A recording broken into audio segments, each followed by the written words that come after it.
अगर अनपढ़ भी रह जाए तो वो मंदिर में जाकर बैठ करके पंडित ही बन जाता है, लेकिन जी उसके साथ हमेशा लगता है। हमारे साथ ये बड़ी विडंबना है कि हमारा राष्ट्रपति भी हो तो भी दलित राष्ट्रपति कहा जाता है, अगर हमारा चीफ जस्टिस बने तो भी दलित चीफ जस्टिस कहा जाता है, हमारा कोई उद्योगपति बन जाए तो भी दलित उद्योगपति कहा जाता है। ये जाति है जो जाति नहीं है, इसका बहुत बड़ा नुकसान हमारे समाज के लोगों को हो रहा है।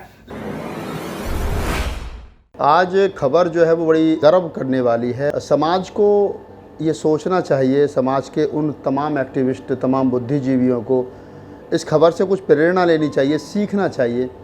मैं इसलिए कह रहा हूँ कि अगर आदमी समाज के लिए काम करता है, समाज के लिए जीता है, समाज के लिए मरता है, समाज के दुख दर्द में खड़ा रहता है, समाज के सुख दुख में खड़ा रहता है, तो समाज भी उसको याद रखता है, समाज भी उसका सम्मान करता है।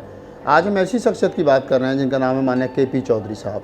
के.पी. चौधरी, आप सब लोगों को मालूम है कि के.पी. चौधरी LIC में एक अफसर हैं और LIC में जो SC/ST सरकारी कर्मचारी, बुद्धिस्ट सरकारी कर्मचारियों का जो संगठन है जिसको वालिक कहते हैं, उसके राष्ट्रीय प्रधान महासचिव हैं। और ऑल इंडिया जो महासंघ है जिसमें सरकारी कर्मचारियों का महासंघ है, उसके भी राष्ट्रीय प्रधान महासचिव के.पी. चौधरी हैं। बहुत काम उन्होंने सोसाइटी के लिए किया है। अगर हम बात उनके कामों पर एक नज़र डालें तो लंबी एक लिस्ट जो है वो बनती है। 1997 में तीन जो विधेयक सरकार ने पास कर दिए थे, आरक्षण विरोधी विधेयक पास कर दिए थे, उसके लिए के.पी. चौधरी ने और उनकी तमाम टीम ने एक बड़ा आंदोलन किया था जिससे सरकार पर दबाव बनाया गया। तो सरकार को मजबूर किया था कि वो अध्यादेश सरकार वापस ले, और सरकार ने वो अध्यादेश वापस लिए थे, संविधान में संशोधन कराए। बड़ी उपलब्धि के.पी. चौधरी के जीवन की ये है। के.पी. चौधरी को अक्सर इस काम के लिए जाना जाता है क्योंकि ये बड़ा काम के.पी. चौधरी और उनकी तमाम जो साथी थे उन्होंने किया था। लाखों की संख्या में लोग रामलीला मैदान में जमा थे, PM हाउस का घेराव किया गया, संसद भवन का घेराव किया गया, जंतर मंतर पर तक लोग डेरा डाल करके पड़े रहे और सरकार को उनकी बात माननी पड़ी। तो एक बड़ा काम के.पी. चौधरी के जीवन में ये मील का पत्थर है जिसके लिए के.पी. चौधरी को याद किया जाता है। लेकिन के.पी. चौधरी के बारे में अगर हम और बहुत सारी बात करें तो जब भी समाज पर कोई कष्ट या मुसीबत आया है तो हमेशा उनके संगठन के, उनके खुद की पॉकेट हमेशा समाज के लिए खुली रही है। अगर हम सहारनपुर शब्बीरपुर कांड की बात करें तो उसमें भी 16.5 लाख रुपए उन्हीं का संगठन था जो 16.5 लाख रुपए उन्होंने उस शब्बीरपुर कांड के जो पीड़ित थे उनको उनके संगठन ने, के.पी. चौधरी और उनके तमाम साथियों ने दिए। अगर हम और बात करें तो ऐसे कभी भी समाज का कोई स्टूडेंट्स हो, जो प्रतिभाशाली बच्चे हैं, चाहे वो स्पोर्ट में जाना चाहते हैं, उनके पास हवाई जहाज़ की टिकट नहीं है। मैंने देखा कि हमारे एक समाज की बेटी थी, उसके पास जो दौड़ में जा रही थी, वो विदेश जाना था उसको, दौड़ में हिस्सा ले, तो उसके पास जूते नहीं थे, वो काफ़ी कॉस्टली थे। तो मतलब चौधरी साहब ने हर प्रकार से चाहे स्टूडेंट्स हो, चाहे और तमाम समाज के लोग हों जो एक्टिविस्ट हैं, अगर उनको भी कोई दिक्कत होती है तो हमेशा चौधरी साहब ने उनका सबका सम्मान किया है। अगर मैं देश के बाहर की बात के.पी. चौधरी जी की करूं तो कई बार ऐसा मौका मिला है कि चाहे वो हम याद करें कोलंबिया विश्वविद्यालय में जाकर के अगर उनको बोलने का मौका मिला तो वहाँ पर भी उन्होंने समाज की बात उठाई।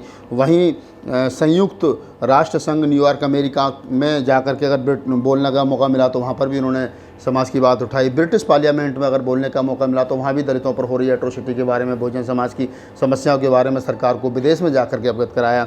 दूसरी तरफ लंदन, ओटावा जो पार्लियामेंट है वहाँ पर भी मतलब आप देख सकते हैं कि देश के अंदर ही नहीं बल्कि देश के बाहर जब जब के.पी. चौधरी को ये मौका मिला कि वो अपने समाज के दुख दर्द को विश्व के पटल पर रख सकते हैं तो उन्होंने बड़ी पूरी ईमानदारी के साथ में चुनौती को स्वीकार किया है, इस आवाज़ को उठाया है। इसी के लिए के.पी. चौधरी जो लंबे करीब 30 साल से उनका संघर्ष रहा है समाज को न्याय दिलाने के लिए, एक सरकारी कर्मचारी होते हुए उन्होंने समाज की लड़ाई इतनी मजबूती के साथ लड़ी है। आज तमाम सारी चीज़ों को उनको ध्यान में रख करके एक बड़ा सम्मान, जैसा कि मैंने स्टार्टिंग में कहा था, अगर आप समाज के लिए लड़ते हैं और समाज के लिए कुछ करते हैं तो समाज भी आपको भूलता नहीं है। उसी का एक उदाहरण के.पी. चौधरी ने अगर इतना लंबे समय काम किया, 30 साल करीब उनको सोसाइटी में काम, सामाजिक क्षेत्र में काम करते हुए हो गए और इस 30 साल का फल उनको अनेकों बार बड़े बड़े सम्मान मिले हैं, बड़े बड़े सम्मानों से सम्मानित किया गया। लेकिन अगर मैं एक बात कहूँ यहाँ पर कि एक बड़ा सम्मान जिसको आप कह सकते हो कि राष्ट्र लेवल का सम्मान, बहुजन रत्न एक सम्मान है। मेरे साथ आप ये फ़ोटो देख रहे हैं हमारे लैपटॉप पे, बहुजन रत्न सम्मान है और इस सम्मान से माने के.पी. चौधरी साहब को सम्मानित किया गया। बहुजन व्यापारी मंडल एक संगठन है, ऑल इंडिया लेवल का जो बिजनेसमैनों का संगठन है, जो दलित SC/ST OBC माइनॉरिटी के बिजनेसमैन, बहुजन समाज के जो बिजनेसमैन हैं, उनका एक बड़ा संगठन है और उन्होंने के.पी. चौधरी साहब को ये सम्मान दे करके सम्मानित किया है। उनके काम के आधार पर जो काम के.पी. चौधरी साहब ने किया है इस दौरान यहाँ पर जौनपुर के पूर्व डिस्ट्रिक्ट जज रामधन यादव साहब मौजूद रहे, ओपी यादव जी मौजूद थे और गोपाल साध्वी साहब जो बड़े उद्योगपति हैं वो थे। मतलब तमाम समाज के तमाम एक्टिविस्ट थे, मीडिया थी, बहुत सारे लोगों ने, तमाम बहुजन मीडिया के लोग थे, बहुत सारे लोगों ने चौई साहब के इस यादगार पल को अपने कैमरों में कैद किया। मैं भी वहाँ पर था। तो मैं ये इसलिए आपको बता रहा था कि आपको इनसे प्रेरणा लेनी चाहिए और आपको भी समाज के लिए कुछ ना कुछ समय निकालना चाहिए और लोगों तक पहुंचाना चाहिए कि मैं समाज के लिए क्या कर सकता हूं। तो आइए उस दिन क्या हुआ और चौई साहब ने इस मौके पर क्या कहा।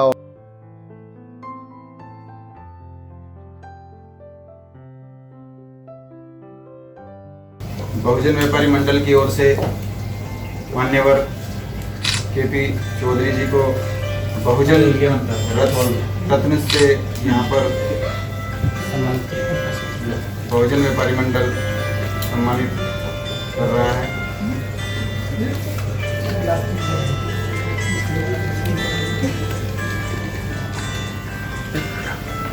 मैं एक सरकार का अधिकारी हूँ। जज साहब तो रिटायर हो गए हैं, लेकिन मैं एक सरकार का अधिकारी हूँ और अधिकारी होने के नाते क्योंकि मैं अम्बेडकरवादी भी हूँ, बाई वर्च्यू ऑफ बर्थ में एक अम्बेडकरवादी हूँ। अम्बेडकरवाद जब फलता फूलता दिखाई देता तो मन में प्रसन्नता तो होती है। मुझे बड़ी खुशी है कि हमारे बहुजन प्रोडक्ट के साथियों ने बहुजन प्रोडक्ट बना करके देश के गरीब लोगों के लिए एक नई व्यवस्था दी है। साथ साथ एक और कड़ी जुड़ी के समाजवादी, हमारे जो पूरे देश में समाजवादी पूरे देश में फैले हुए हैं, उन लोगों ने भी समाजवादी प्रोडक्ट आज बना करके समाज को एक और नई दिशा देने का काम किया है। तो मैं मतलब ऐसी मेरी कामना है, जिस तरह अभी बताया गया कि गांधी जी ने चरखे के माध्यम से अंग्रेज जो दुनिया की सबसे बड़ी ताकत थी उनको भगाने का काम किया। मुझे लगता है 3% लोग भारत के गरीब लोगों का शोषण करते आ रहे हैं, ये बहुजन प्रोडक्ट और समाजवादी प्रोडक्ट आने वाले समय में मील का पत्थर साबित होंगे और अपने समाज को नई दिशा देने का काम करेंगे। सर, उद्योग धंधे में हमारे लोग बढ़ चढ़कर आगे बढ़ रहे हैं, अपनी मैन्युफैक्चरिंग यूनिट से लगा रहे हैं, क्या कहेंगे इस बारे में सर? ये तो हमारे लिए स्वर्णिम क्षण है हमारे समाज के लिए कि हम लोग गरीबी की रेखा से ऊपर निकल कर पहले बाबा साहब अम्बेडकर और महात्मा गांधी के बीच में पुनः पैक्ट के तहत सरकार की नौकरी पाने में कामयाब हुए।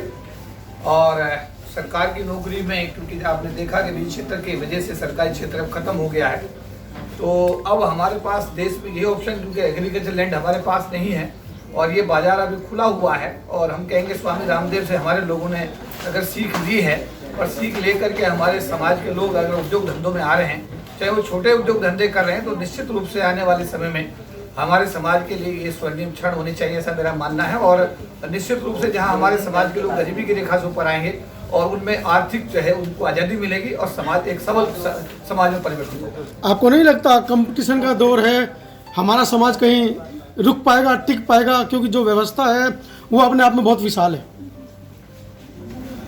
देखिए, अगर मेरा मानना यह है कि भारत का अगर मैं बात करूं तो भारत का जो बेस है, जो भारत का आधार है, जो भारत का मूल विकास है, भारत जहां तक आज तक पहुंचा है वो इस देश के गरीब SC ST OBC माइनॉरिटीज के खून पसीने की वजह से यहाँ तक पहुंचा है।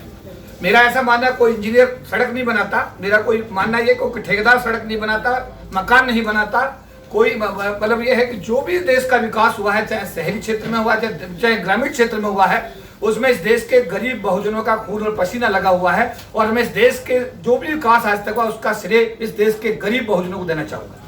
अभी तक फिल्म लाइन में मोमडन या काश्त, जिनको हम पंजाबी कहते हैं, उनका ही हाथ था। आज एक फिल्म की लॉन्चिंग भी हुई है, क्या कहेंगे कि फिल्म क्षेत्र में भी यही जो अभी आपने बताया सिद्ध होगा? देखिए, मैंने पिछले दिनों बहुजन वुड्स के नाम से हमारे एक नौजवान साथी बच्चे ने शुरुआत की थी और आज उनका स्टूडियो भी उत्तम नगर दिल्ली में बन गया है। अभी ये हमारे जो बच्चे आए हैं, इन्होंने अभी फिल्म का जैसा बताया कि फिल्म की अभी एक लॉन्चिंग कर रहे हैं, साथ साथ एक जो कंपटीशन है गीत का वो भी इंटरनेशनल लेवल पे कर रहे हैं।